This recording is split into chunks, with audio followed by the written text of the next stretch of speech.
Before I start the introduction, I'd like to tell you a little quick story. It's a personal story that I think everybody in the crowd will enjoy a little bit. When I first started in this business, like a lot of junior salespeople, you get married up with an older, more seasoned salesperson. Well, the individual that I got to go with was quite a character. He happened to be fairly long-winded about pretty much everything. Don't get me wrong, he was very knowledgeable. He knew all the nuances of his business, but when he got it talking, it didn't stop. It wasn't 5 minutes. It wasn't 10 minutes. It was 30, 40. It was to the point where you'd learn everything about whatever subject it was that you were listening about, but then you'd know to the nth degree about these different people. So much so you'd end up learning about the guy's, what color socks he was wearing, okay? Now, I'm looking out in the crowd and you're all looking at me going, this is a print event. What are you talking about socks? Okay, well, at the time, it would have been fine if we were selling clothes, even better if we were selling socks, but we were selling paper. And that's where it gets to the point of my introduction. This evening it's my pleasure to introduce somebody that I met while I was learning all about socks. Okay? Her name is Kit Taylor. At the time, Kit was running the manufacturing group at Times Mirror, and thank God, my wife thanks God every day, that at the time, instead of kicking myself and the sock guy out, Kit grabbed me and said, listen, it's really great to know all about the guy to the point of knowing his socks, what color they are. That can be really great, but it's not what gets the job done. And it's not what you need when you're selling paper. So it's been quite a few years, over 20, since Kit and I have had the pleasure of meeting each other. Our relationship has evolved over the years from that of a customer and supplier to one that I would consider to be a mentor and a student, to business associates, to somebody I consider a true friend. Not just any friend, but someone who shares some of the same passions for this crazy business of publishing, of ink on paper. There have been challenges along the way. There have been more than a few celebrations. Through all these years, I've been continually amazed by Kit's ability to connect with all different kinds of people, from the top of the org chart to the bottom, even to those who don't register on one, or even know what one really is, which is kind of the way it was when I first met her. Like Ben Franklin, for whom this evening's awards are named, Kit is a lot of things to a lot of different people. There's a table up front here that thinks are totally different than a lot of people in the back. She has made those of us who have had the pleasure of working with her and for her to be better professionals and, more importantly, better people. Please join me in congratulating Kit as she receives tonight's Power of Communication Award for Publishing.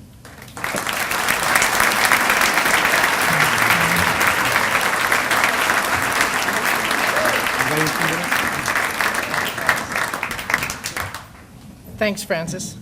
That was really nice. I appreciate it. I'd like to extend a special thank you to my peers on the Franklin Committee who nominated me for this award to receive this year's Power of Communication Awards. It is a privilege to be here tonight on the dais with members of the Printing Industry Alliance and my fellow awardees, Howard, Paul, Tom, John, and Dwight. I congratulate them tonight on their Franklin Awards as well as their impressive career accomplishments. I also want to thank Lisa Gorin, a longtime colleague, industry professional, and a dear friend, who worked on the event committee to ensure that many of you got here to support the graphic communications industry and the PIA. I thank you all for your commitment and your presence here tonight. Like some of you, my career in publishing began early in life, somewhat accidentally. While in college trying to supplement my living expenses, I worked for my campus newspaper, the Daily Texan, and a little weekly rag called the Austin Sun, as well as Texas Monthly. My job was doing paste up of the pages with type galleys, an X-Acto knife, and rubber cement. I moved to Dallas from there and luckily got a job at D Magazine where I quickly became the production manager, mostly because I was in the right place at the right time.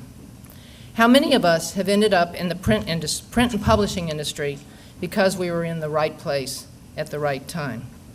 Well, as it turned out, the timing was perfect, and I discovered that I love the smell of ink. I love the smell of the paper going through the ovens and have often become mesmerized watching a bindery line, tracking one signature of a magazine or catalog, whirling through from beginning to end.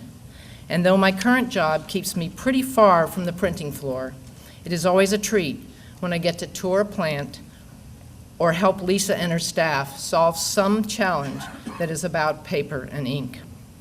Since those early years, and printing publishing have pretty much defined my career, my love for the graphic arts makes this award all the more meaningful to me.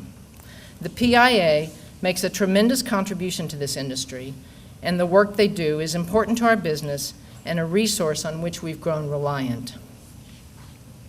In preparation for tonight, like it seems my fellows at the dais, I dug into Benjamin Franklin's talents and accomplishments, and one of the things that he said over and over about him is that he was a creative and industrious man, exhibiting some of the qualities the PIA has used to outline the traits of the Power of Communication Award. He wrote, and I quote, "I grew convinced that truth, sincerity, and integrity in dealings between man and women were utmost importance to the felicity of life." End quote. The values Franklin offers contributes to the graces of communication as well as to the power. If I've learned anything in my career, it is that to reach any goal, whether it is a negotiation with your print or paper partner, your landlord, your employer, or your employee, or your son, the best way to achieve your goal efficiently and effectively is through truth, sincerity, and integrity. I certainly cannot say that I've never tried other means, bribery or manipulation perhaps, but almost every time I waver from truth and sincerity, I'm less successful, and the end goal is delayed or is painful, reminding me that the best and quickest way to resolution is to be honest and straightforward. As some of tonight's recipients have mentioned, Benjamin Franklin, as one of our founding fathers, was a great inventor, an experimentalist, establishing institutions like the volunteer fire department, the library, and discovering things like the lightning rod, the catheter, bifocals, and yes, publishing the paper that we now know as the Saturday Evening Post. In my learnings about him, the thing that rang the loudest for me was his belief in sincere and honest communication. I think that our work as publishers, whether it be a magazine, a newspaper, a direct mail piece, a video, or online, regardless of the means used to deliver the message, we as an industry must acknowledge that the privilege to communicate is a powerful responsibility, requiring integrity in all forms. Our leaders in this industry and in our world have this responsibility exponentially. Thanks again to the PIA, my colleagues on the nominating committee, my fellow honorees, and all of you for allowing me to participate in this special event tonight.